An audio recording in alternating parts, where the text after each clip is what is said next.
தமிழ் பிரியன் சொன்னான், அண்ணன் சாயங்காலம் கூட்டம் இருக்கு, போய் கேட்டுட்டு வந்துடலான்னு வந்தோம். ஆனா எங்களுக்கும் பேச வாய்ப்பு தந்ததற்கு ஆற்றல் மிக்க மாவட்ட கழகத்தின் செயலாளர் மாண்புமிகு அமைச்சர் அக்கா கீதா ஜீவன் அவர்களுக்கும், மாநகர செயலாளர் அண்ணன் ஆனந்தசேகரன் அவர்களுக்கும், அத்தனை நிர்வாகிகளுக்கும், மேயர் அவர்களுக்கும் நன்றியை தெரிவித்து ஒரு 5 நிமிஷம் தான், ஏன்னா நிறைய பேர் பேசணும். நாங்க இன்னைக்கு பேச்சாளராக வரல. எந்த முதலமைச்சர் இது வரைக்கும் செஞ்சல. அவர் பொறுப்பேற்கும் போது ஞாபகம் வச்சுக்கோங்க, 2021 என்னது கொரோனா என்ற கொடிய வியாதி ஒவ்வொரு வீட்டிலும் ஒவ்வொரு குடும்பத்திலும் ஒரு சாவு ஏற்படக்கூடிய அளவில் தலைவிரித்து ஆடியது. மூச்சு காற்றுல தான் பிரச்சனை கொரோனாவுக்கு. அந்த மூச்சு காற்றுக்கே தட்டுப்பாடு வந்தது, ஞாபகம் இருக்குதா? ஆஸ்பத்திரியில் கூட நமக்கு O2 ஆக்சிஜன் தட்டுப்பாடு ஏற்பட்டது. அப்பொழுது நம்முடைய பொறுப்பேற்ற முதலமைச்சர் அவர்கள் எல்லாம் ஆக்சிஜன் எல்லாம் வெளியில ரூர்கேலால இருந்து கூட தூத்துக்குடிக்கு நமக்கு ஆக்சிஜன் வந்தது. படுக்கைகள், புதிய படுக்கைகள் உருவாக்கப்பட்டது. புதிய மருத்துவ பணியாளர்கள், நர்சுகள் எல்லாம் தேர்ந்தெடுக்கப்பட்டார்கள். மடமடன் அவ்வளோ பேருக்கு அந்த வியாதியால் பாதிக்கப்பட்டவர்களுக்கு எல்லாம் நல்ல ஒரு சிகிச்சை வழங்கப்பட்டு அதிலிருந்து நாம் மீட்டெடுத்தார். அதுக்கு முன்னால இருந்தவங்களை யோசிச்சு பாருங்க.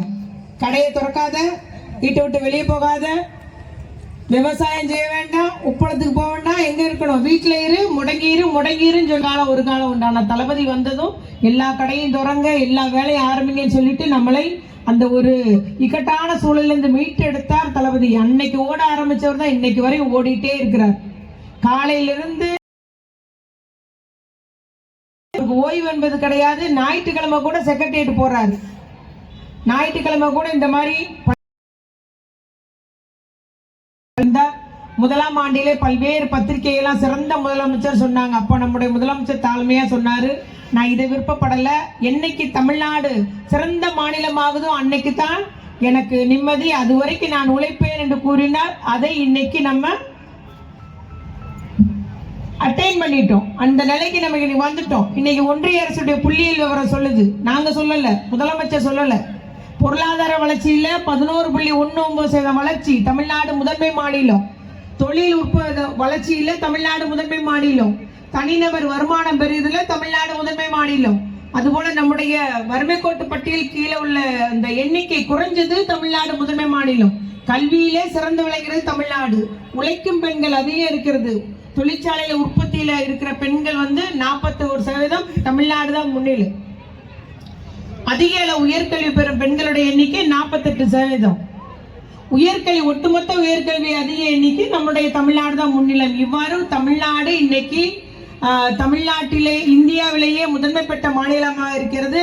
நம்முடைய முதலமைச்சருடைய திட்டங்களான புதுமை பெண்ணா இருக்கட்டும், தமிழ் புதனா இருக்கட்டும், காலை உணவு திட்டங்களா இருக்கட்டும், மகளிர் உரிமை தொகையா இருக்கட்டும், இல்ல நான் முதல்வனா இருக்கட்டும், திறன் மேம்பாட்டு பயிற்சியா இருக்கட்டும், எல்லா திட்டங்களுமே இன்று பிற மாநிலங்களால் பின்பற்றப்படுகிறது. உலக அளவில் காலை உணவு திட்டம் கனடா நாட்டிலே அந்த பிரதமர் அதை செயல்படுத்துகிறார்கள். இங்கே பார்த்துட்டு அந்த அளவுக்கு ஒரு முத்தாய்ப்பான திட்டமா நம்முடைய முதலமைச்சர் அவர்கள், தலைவர், கழக தலைவர்கள் ஆணைக்கிழங்க, முதலமைச்சர் உத்தரவு கிழங்க பல்வேறு கருத்துக்களை சொல்றது. நம்ம மாநில தலைமை கழகத்தால் அறிவிக்கப்பட்ட கான்ஸ்டர் ரவிச்சந்திரன் இருக்காங்க, அமைச்சர்கள் இருக்காங்க. ஒரு சில கருத்தை மட்டும் கூற முடியும். இன்று நடக்கிற ஆட்சி உங்களுக்கு நல்லாவே தெரியும். எலெக்ஷன் நெருங்கிட்டு பல்வேறு கட்டங்களாக, பல்வேறு அணிகளாக ஒரு இடமா நம்ம ஒரு மாநில பேச்சாளர் சர்க்கோல பேசுன மாதிரி அந்தந்த தெருமுறை பிரச்சாரத்தில் பொய்யா பரப்புறாங்க. நம்ம அடுத்த ஸ்டேஜி போயாச்சு.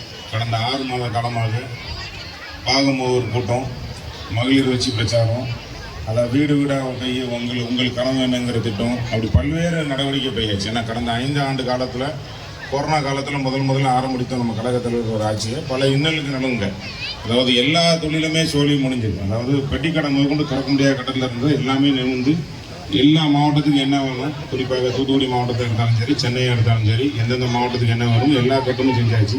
அதில் நம்ம மாவட்டத்துக்கு நிறைய கிடைச்சிருக்கு, நிறைய திட்டங்கள் இருக்குது. மகளிருக்கு உங்களுக்கு தெரியும், பேருந்து, விடியல் பயணத்தில் இருந்து 1000 ரூபாயிலிருந்து பல்வேறு திட்டங்கள் பார்க்கணும்.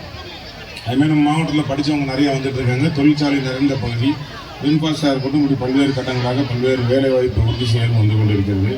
அது நல்லாவே தெரியும். இன்னும் நிறைய வேலைவாய்ப்பு, அது நம்ம துறைமுகம் இருக்குது, அதாவது மின் உற்பத்தி நிலையம் இருக்குது, இப்படி பல்வேறு கட்டங்களாக இருக்குது. இதுக்கு தகுந்த மாதிரி கட்டமைப்பு வசதி பண்ணோம்னா தூத்துக்குடி மாவட்டத்தில் பல்வேறு நடவடிக்கை எடுத்து வந்து போய்கிட்டே இருக்குது.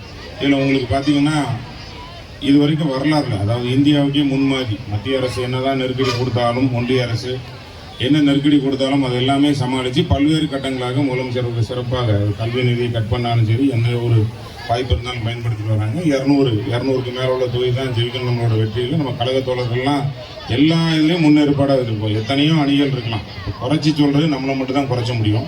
இருந்தாலும் கழக தோழர் மற்றும் நம்மளோட நிர்வாகிகளோட கவனத்துக்காண்டி பல்வேறு கட்டங்களாக எடுத்துக்கொண்டிருந்தாலும், அதாவது பிஜேபி கட்சியில் வந்து 100 மீட்டிங்னு சொல்லி அந்தந்த இடத்துல திருமண பிரச்சாரத்தில் பேச பதுக்கிடுறாங்க. சரத்பால் அப்படின்னு சொன்ன மாதிரி தெருவில் நிற்கிறவங்க, நம்ம கழகத்தோழர் அங்கங்கே பார்த்துட்டு இருக்கீங்க, தெருவில் நிற்கிறவங்க இல்லை ஒரு 100 பேரை பறக்கிக்கிறது, பறக்கி அதில் உட்கார வச்சு பேச வேண்டியது நேராக நம்ம முதலமைச்சர், அடுத்தது நம்ம பார்லிமெண்ட் உறுப்பினர் கனிமொழி அவர்கள், அடுத்து நம்ம அமைச்சர் அவர்கள், அடுத்த நேரம் எண்ணியல். அதுக்கு பதில் கொடுக்க வேண்டாம் தான் நினச்சேன். கிட்டத்தட்ட அவன் ஒரு 30 மீட்டிங் நடத்திருக்காங்க. 30 மீட்டிங் நடத்துகிற இடத்துலையும் பார்த்துட்டே தான் இருக்கேன். என்னன்றதுலாம் ஒரு எந்த தெளிவும் கிடையாது.